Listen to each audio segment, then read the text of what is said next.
Olá, meus queridos irmãos, minhas queridas irmãs, uma grande alegria nós estarmos juntos aqui no nosso programa Testemunho de Fé.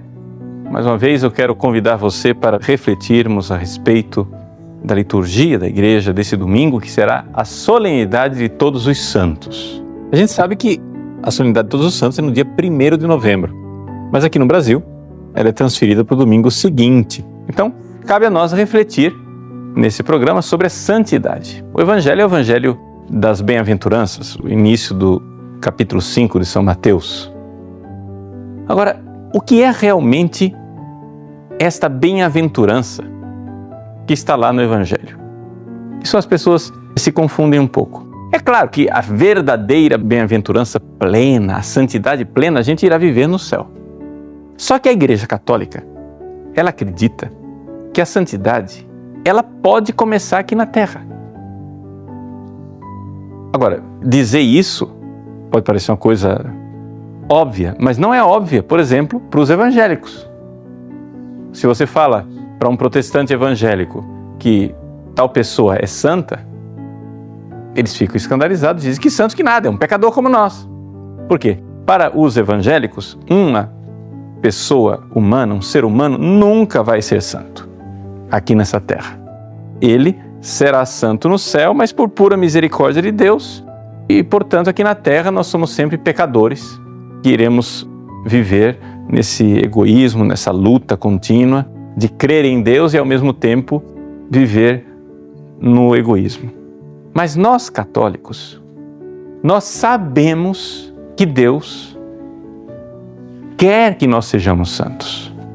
Isso quer dizer o seguinte, que Deus quer que a gente se livre de todo egoísmo e viva o amor pleno nos nossos corações, não somente lá no céu.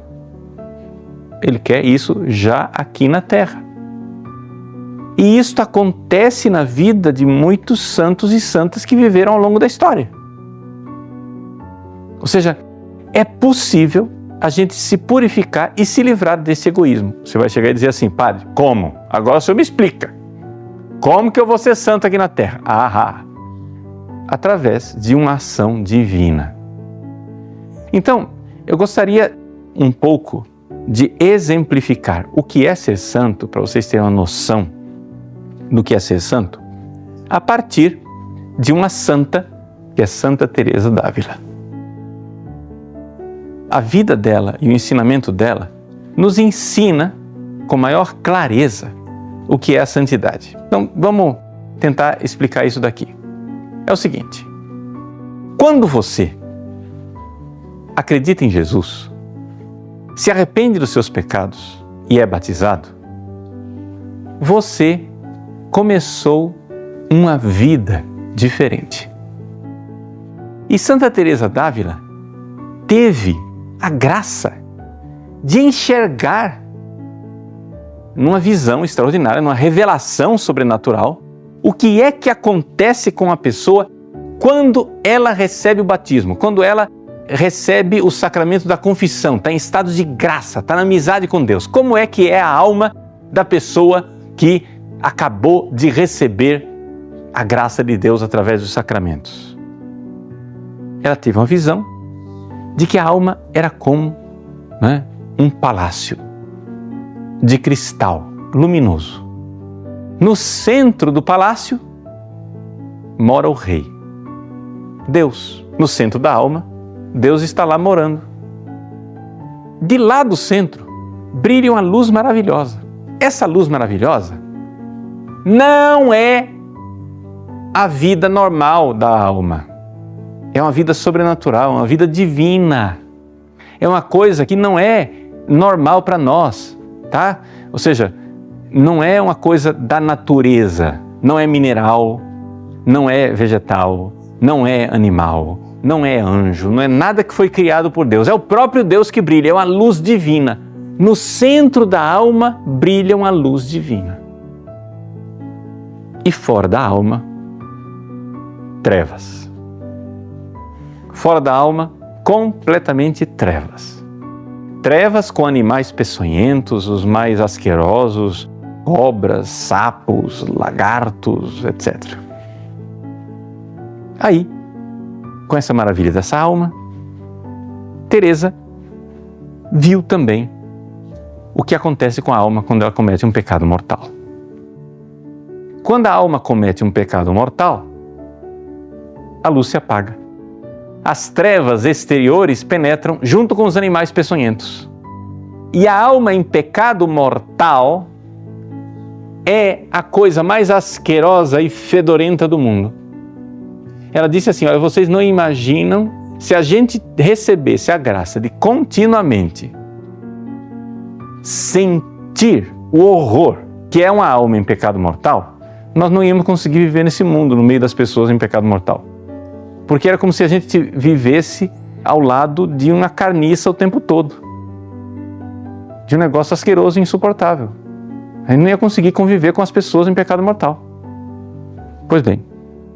Mas, até aí, você vai dizer, bom, tudo bem, ó, Santa Teresa teve essa revelação e esse negócio aí foi muito bonito, mas qual a novidade? A novidade, o interessante é o seguinte, que a alma em pecado mortal está no escuro, está nas trevas, os animais peçonhentos entram lá na alma, mas Deus, o Rei, continua no centro do castelo. Só apagou a luz. O que quer dizer isso? Quer dizer o seguinte, que Deus está no íntimo de todas as coisas. Deus sustenta você agora. Se você existe, é porque Deus está pensando em você e está amando você. Você pode ser a pessoa pior do mundo, você pode ser um Hitler. Deus ama você. Só que a sua alma é trevas. Deus sustenta você. Deus está aí com você, querendo amar você, mas você não quer amar Deus, você tornou-se inimigo de Deus.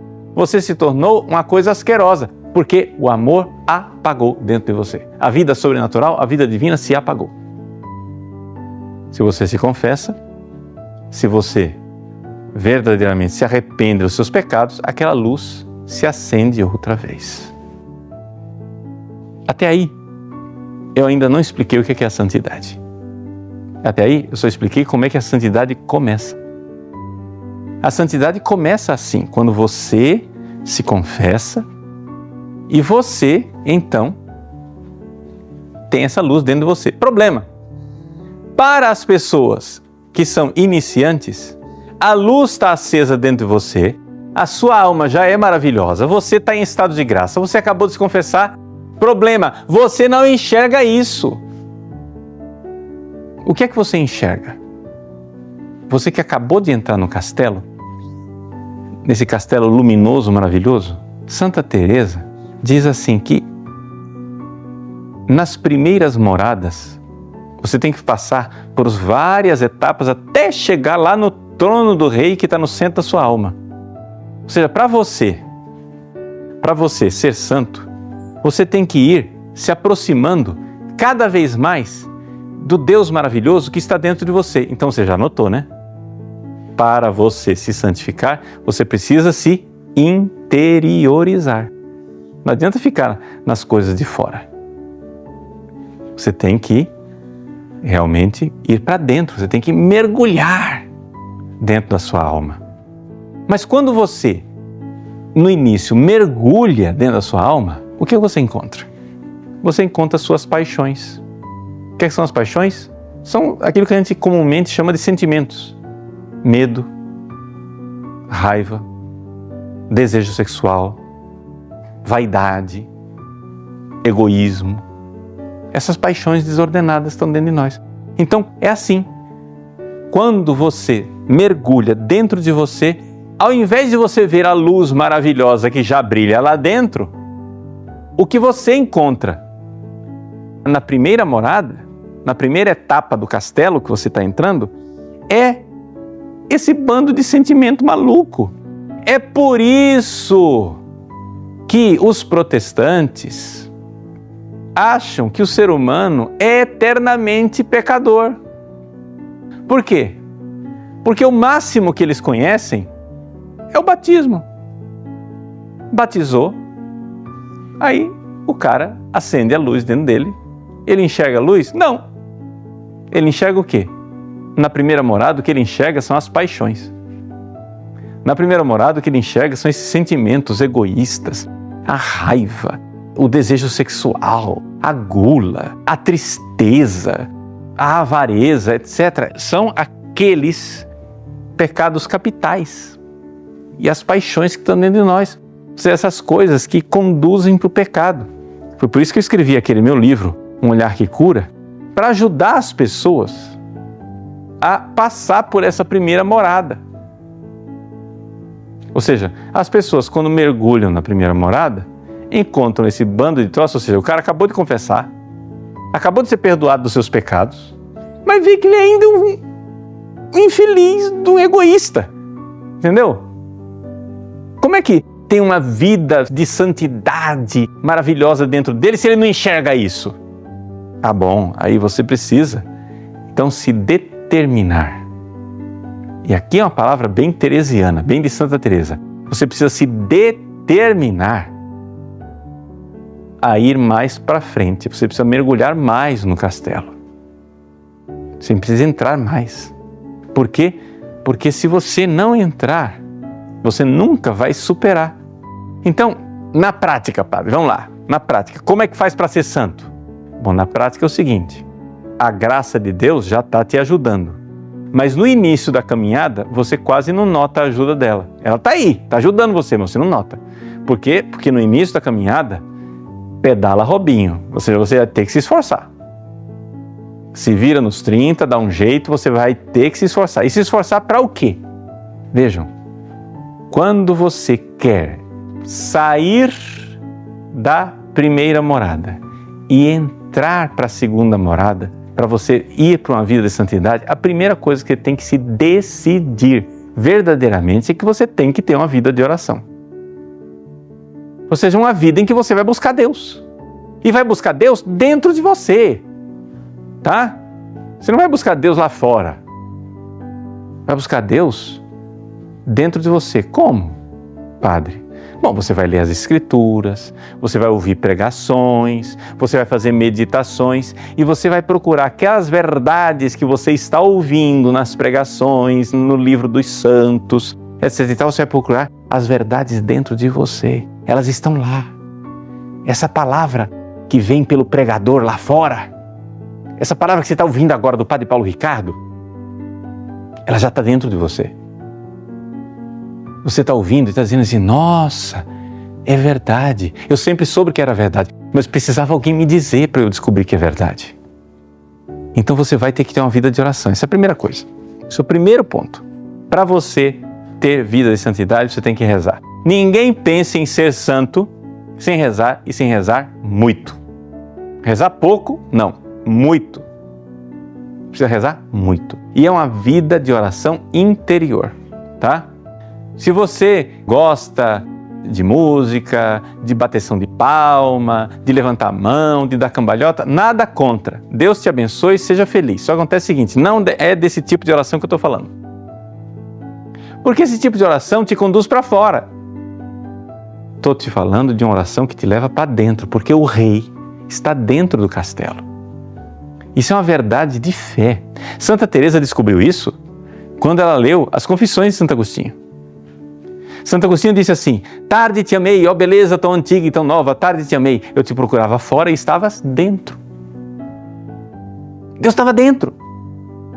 Agostinho estava procurando Deus lá fora, mas Deus estava dentro dele. E ele descobre que Deus é interior intimo meu. Deus está mais dentro de mim, mais no íntimo da minha alma. Lá onde eu sou mais eu, no centro da minha alma, tem algo que está mais no centro ainda, que é Deus.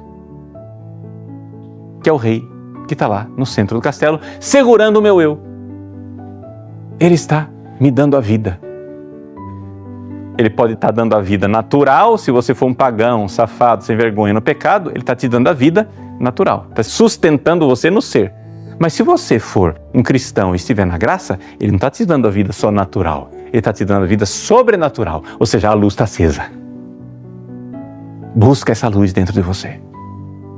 Deus está segurando a luz dentro de você, acesa. E a santidade O caminho da santidade é o caminho da busca, da união com Deus. Ou seja, o caminho da santidade é a busca de união com Deus. Então você vai começar a amar Deus cada vez mais. Primeiro, você começa a amar Deus como um servo. Como é que é o servo, o amor do servo? É assim. Você vai e começa a obedecer os mandamentos. Porque esse é o segundo passo que eu ia dizer. Ou seja, você tem que rezar. E a segunda coisa que você tem que fazer é que você tem que obedecer os mandamentos. Tá? E se você não obedecer os mandamentos, não adianta. Porque se você comete um pecado mortal contra os mandamentos, você sai do castelo, a luz se apaga, acabou, voltou para as trevas. Para você estar na primeira morada, você tem que cumprir os mandamentos. Esse é o mínimo. Mas se você quer passar para a segunda morada e as outras lá para frente, você tem que fazer não somente o mínimo, você tem que ser generoso. Você chega e diz assim: quer que eu sou obrigado? Obrigado à missa no domingo. Muito bem, então meu irmão, você pode até ser salvo, mas você nunca vai ser santo. Se você só faz o mínimo, se você é um cristão de salário mínimo, você nunca vai ser santo. Porque você não vai sair da primeira morada. E essa é a grande desgraça da maior parte dos cristãos que são salvos. Ou seja, um católico que é salvo e vai para o céu, 99,99999% dos católicos que são salvos não passam da primeira morada. Portanto, não são santos, no sentido verdadeiro da palavra. Porque o cara vive só de salário mínimo. Quer que eu sou obrigado? É obrigado a ir à missa? Então eu vou. É obrigado a pagar o dízimo? Então eu pago. É obrigado a ser fiel à mulher? Então eu sou fiel. Pronto, acabou. Cumpri minha obrigação. Não é isso. Você tem que amar generosamente. Você tem que amar muito mais. Você imagine só, um sujeito que é casado. A mulher dele pergunta: meu bem, você parece que não me ama. Você não manifesta mais carinho? Ele chega e diz: olha, mulher, você para de encher a paciência. Eu cumpri minha obrigação. Estou pagando as contas, levei o cachorro para passear, levei o lixo lá fora, não estou olhando para a mulher do vizinho que é muito mais bonita do que você. Estou até cumprindo minha obrigação e tendo relação sexual com você uma vez por semana, cuidando dos nossos filhos, pagando as contas. Não me venha encher a paciência, porque eu estou cumprindo o meu dever. Bom, ou seja, esse cara está cumprindo os mandamentos, mas não me vem chamar isso de amor. Tudo bem, é o mínimo, né? É o amor servil, ele está fazendo aquilo que é obrigado. Mas amar de verdade é outra coisa. Você tem que ser generoso. Você tem que fazer aquilo que você não é obrigado. Aquilo que não está no script. Tem que ser generoso com Deus. Então, você nunca vai ser santo se você não for generoso com Deus. Se você não chegar e disser assim: não, é obrigado a ir à missa todo domingo, eu quero ir à missa todo dia. Eu quero ir comungar todo dia. É obrigado a confessar uma vez por ano, eu quero confessar todo mês. É obrigado a fazer, eu quero rezar mais. Eu quero ser mais de Deus. Eu tenho que amar a minha esposa? Não, mas eu quero amar a minha esposa heroicamente. Eu quero amar meus filhos com heroicidade. Eu quero cumprir minhas obrigações de trabalho com heroísmo, com generosidade. E quero amar a Deus em cada pessoa que eu atendo no meu trabalho. E quero viver para Deus. Eu quero viver como, por exemplo, os pais de Santa Teresinha. São Luís e Santa Zélia Martin, Santa Teresinha diz assim: Deus me deu um pai e uma mãe mais dignos do céu do que da terra. Por quê? Porque eles viviam mais no céu do que na terra. Eles educaram os filhos para o céu. A preocupação deles era levar os filhos para o céu. Então, se você faz isso, você vai caminhando. E você vai caminhando e você vai pedalando. É o seu esforço inicial. Lá pelas tantas, chega um certo ponto desse caminho que você vai notando que você vai fazendo cada vez menos esforço e Deus vai soprando você para frente. É a graça de Deus que vai te levando. E você vai sendo purificado por Deus. É aqui que está a coisa da santidade. Ou seja, os santos, eles vão passando por tantos sofrimentos e cruzes e provações que aquele amor vai sendo cada vez mais purificado. Aquele amor vai sendo cada vez mais heróico. Aquele amor vai sendo cada vez mais divino, de tal forma que eles vão entrando dentro do castelo e vão enxergando aquela luz cada vez mais. E quanto mais eles veem aquela luz, que é a graça divina, que é o amor divino, mais eles ficam enamorados, mais eles ficam entusiasmados. Eles primeiro deixam de ser servos, aí começam a ser filhos. Eles chegam e dizem assim, não, eu vou cuidar dos negócios do meu pai. Eu vou amar o meu pai o tempo todo. Eu não sou empregado. Não me interessa só trabalhar 8 horas por dia, eu vou trabalhar o dia inteiro, porque eu sou herdeiro. Meu pai é o dono do negócio. Eu não tenho que trabalhar só 8 horas por dia. Não tem domingo, não tem feriado, não tem dia santo. Eu vou trabalhar o tempo todo, porque eu sou herdeiro. Ele começa a ter um amor de filho. E aí, depois que ele passou para um amor de filho, ele vai começar a ter um amor ainda maior, que é o amor de esposo, de esposa. Porque o filho, ele quer servir o pai o tempo todo, mas ele não quer se unir ao pai como a esposa quer se unir ao esposo. E aí precisamos amar, amar, amar e querer nos unir a Deus como a esposa quer se unir ao seu marido. E aí, quando nós quisermos isso de todo o nosso coração, e nós quisermos essa união e vivermos somente para essa união, você vai começar a ver que realmente já não é você, é Cristo que vive em você. Porque você está tão unido a Ele, como a esposa está unida ao marido, que aquilo que Ele quer é o que você quer. Aquilo que Ele faz é o que você faz. Aquilo que Ele sente é o que você sente. E aí você começa a viver uma santidade. Isso é aquilo que Santa Teresa chama de união transformante. Ou seja, uma tal união que você tem com o rei que está no centro do castelo da sua alma, que você já não tem um querer seu. O querer é dele. Que você não tem mais um amor seu, o amor é dele. Você não tem mais um projeto seu, o projeto é dele. É tudo ele. Eu sou para ele, ele é para mim. O meu amado é meu e eu sou do meu amado.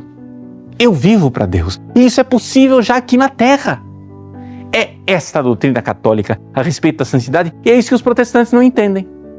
Os protestantes não entendem que é possível aqui na terra ser tão transformado que eu possa dizer aquilo que São Paulo diz aos Gálatas: vivo, mas não eu, é Cristo que vive em mim.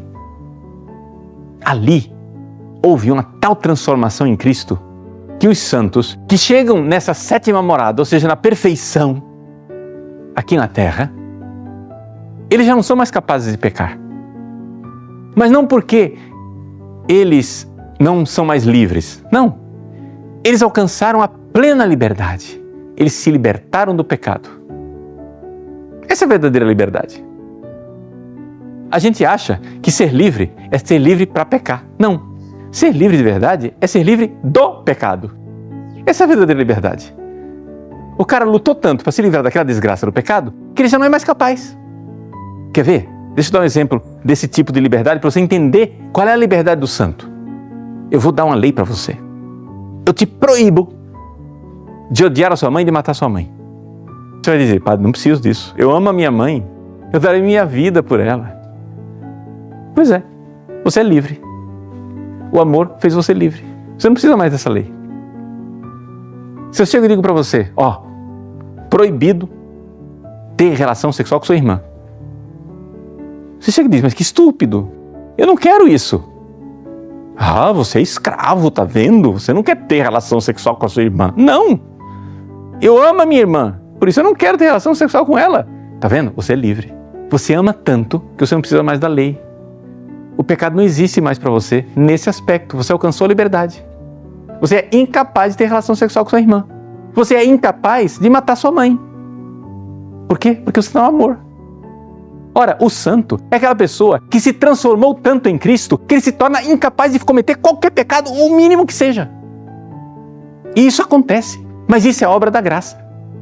Isso é uma coisa que Deus faz em nós. Mas como que faz? Como que chega lá? A porta do castelo é a oração. Você precisa de uma oração interior e buscar Deus cada vez mais. E querer amá-lo cada vez mais. E começar a amá-lo como servo, obedecendo os mandamentos. Daqui a pouco você está amando como filho, fazendo tudo pelo seu pai. Daqui a pouco você está amando como esposa que quer se unir ao esposo e estar com ele. E aí você é unido e transformado. Essa é a santidade. Os santos, as santas de Deus, alcançaram essa santidade ainda aqui na terra. E isso é possível, isso existe. Desculpem, meus irmãozinhos evangélicos, a santidade, ela existe. Ela está atestada na vida de milhares e milhares de santos canonizados. E nós queremos hoje fazer uma grande festa e nos alegrar. É a festa de todos os santos. Que Deus nos abençoe com tantos companheiros, irmãos e irmãs mais velhos, que já alcançaram o céu, que já estão lá, nos apontando o caminho e dizendo, é por aqui, gente, funciona, vamos lá, vamos amar. Vamos ser de Deus. Vamos ser de Deus. se nós perseverarmos neste caminho, um dia iremos ouvir o Pai do céu que diz: entra para a felicidade que foi preparada para você. Vamos para o céu, gente. E por enquanto, nos alegremos com os nossos irmãos e irmãs que já estão no céu. Deus abençoe você. Em nome do Pai, do Filho e do Espírito Santo. Amém.